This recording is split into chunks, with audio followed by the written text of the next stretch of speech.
والسلام على سيدنا محمد خاتم المرسلين. والسلام عليكم أعزائي المشاهدين. كنتمنى تكونوا بخير وعلى خير وما خاصكم حتى خير وفي صحة جيدة. اليوم إن شاء الله أنا حبيت نتشارك معكم واحد الوصفة. هو ماشي طبخ وإنما شي حاجة من ضمن التوابل اللي هي جد مهمة وكنتغافلوا عليها، اللي هي خصها تكون عندنا في المطبخ بحال كيف ما عندنا الملح والبزار، خصها تكون هي كذلك جنب الملح والبزار كنستعملوها يوميا في المطبخ ديالنا. فهاد التوابل، هاد النوع من التوابل اللي كنتكلم عليه تكلموا عليه اخصائيين في علم البيولوجيا والتغذيه كتير، وقبل انا صراحه ما نسمع الدكاتره هضروا عليه وبزاف الناس تكلموا عليه. انا كانت جده الله يرحمها ديما كنسمعها كتقول لنا نستعملوه، وكانت كتعطيه لينا نستعملوه، كان عنده فوائد كثيره بزاف. هاد التوابل اللي كنتكلم لكم عليها اليوم هو القزبر حبوب. ها هو كيف ما كتشوفوا انا كنجيبو حبوب وكنطحنو وكنستعملو. هاد القزبر هذا راه جد مهم. الا مشيت للمغرب ولا كان جاي شي حد من المغرب كنوصيه يجيبوا ليا. ملي كيتقادا ليا صراحه، ملي كيتسالى كنقلب عليه هنا في المحلات ديال العرب او المحلات ديال باكستان او الصبليون، حتى هما كيبيعوه. الناس اللي ساكنين هنا راهم عارفين هذا الشيء هذا. فكنجيبو كنطحنو كنخليه عندي في المطبخ، كنطيب به وكنديرو حتى دواء. صراحه نفعني هذا عن تجربه. انا اليوم بغيت نتشاركها معكم، بغيتها صراحه صدقه جاريه، ما بغيتش بقى عندي انا هاد المعلومه عندي بوحدي وناس اخرين محتاجينها وما نشاركهاش معاهم صراحه. فغادي ان شاء الله ملي غادي تعرفوا الفائده ديال هاد القزبر هذا غادي تشكروني وترحموني عليه. فجده الله يرحمها كانت كتقول لي دائما، كان كيشدني واحد القريص في مصارني ما شكيت عليكم ونحمد الله دابا.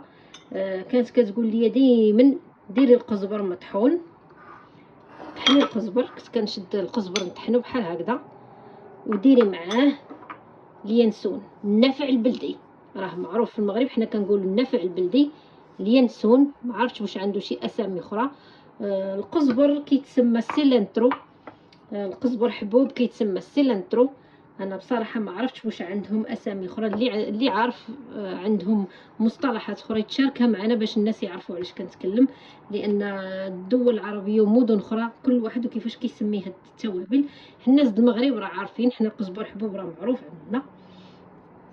فكنت كانت الله يرحمها كطحن لي القزبر هذا وكتخلطو مع اليانسون هذا النافع البلدي، وكناخذ راس معلقه هكذا مع الصباح مع شويه ديال اتاي.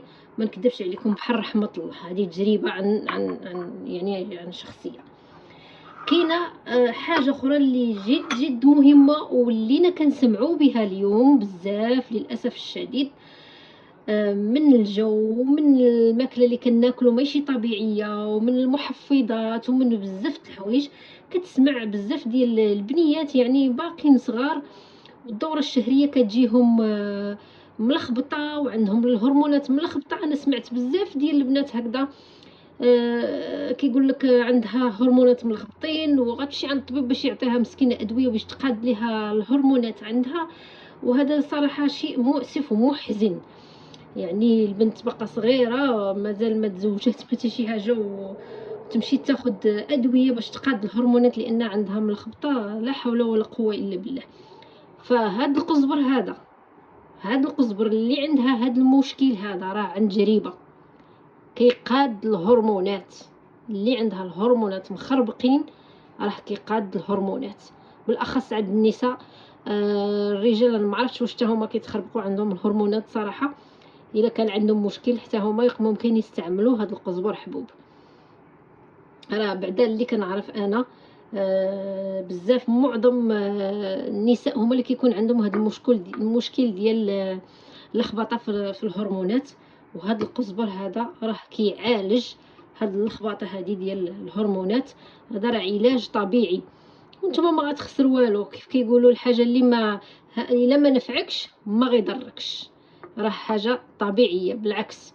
وهذا عن تجربه، ان شاء الله غادي تجربوه، اللي عندهم هذا المشكل هذا تجربوه وغترحموني عليه.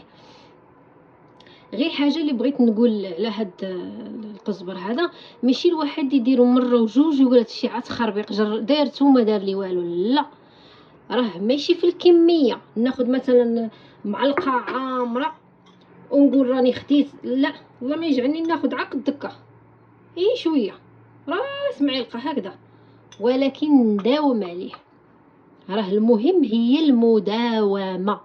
راه ماشي انا غناخذو اليوم وغدا و3 ايام و4 ايام والسيمانه وشهر ونقول صافي ما دار لي حتى شي حاجه، لا، ان شاء الله باذن الله اللي عندها هذا المشكل هذا غادي يتحل، ما غتحتاج لا دواء من عند الطبيب لا والو. تعرفوا بان دوك الكينات والادويه اللي كنجيبو من عند الطبيب كداوي لك حاجه وكتخرب لك حاجه اخرى، وخصوصا هادو ديال الهرمونات، اعوذ بالله، كتولي في مشكل اخر وكتولي سمنه وكتولي مشاكل اخرى عند الشخص اللي كياخذ هاد الادويه هذه باش يقاد الهرمونات، كيولي داخل في اكتئاب، كتولي بزاف المشاكل. انا شفت ناس كتير عندهم هذا المشكل هذا، ولكن الحمد لله بفضل الله سبحانه وتعالى، الشفاء الاول والاخير لله سبحانه وتعالى. كاع الحوايج اللي حنا كنديروها غير اسباب، الله سبحانه وتعالى هو الشافي. فان شاء الله جربوا هذا القزبر هذا وغادي تشوفوا النتيجه. وهذا القزبر هذا ما يخطاكمش يبقى عندكم مع التوابل، طيبوا به، راه كنطيب به انا دائما، يدخل في النظام الغذائي كيف ما كيقولوا الدكاتره، راه مهم مهم مهم بزاف. انا صراحه كنت كنشوفه، كانت جده الله يرحمها كديرو وكتنصحنا به وكتوصينا به وكتكلم عليه، وما كنتش صراحه عارفه الفائده ديالو بزاف حتى كبرت، وملي جربته عاد عرفت الفائده ديالو. ولا ما كيخطانيش، ما كذبش عليكم، كنطحنو فين ما كنحتاج، كنطحن داكشي اللي غادي نخدم به، ما طحنوش كلشي. راه كنجيب انا كميه، كنجيب باكيه كنحلها وكنسد عليها في قرعه بحال هكا ديال الزاج وكنخليها. كنبغي فين ما كنحتاج كنطحن داكشي اللي غادي نخدم به وكنسد عليه في قريعه، وملي كيتسالى كنعاود نطحن، حيت الا طحنتو كلشي كيبرد وما كتبقاش فيه ديك الريحه ديالو ملي كيكون يلاه كيتطحن.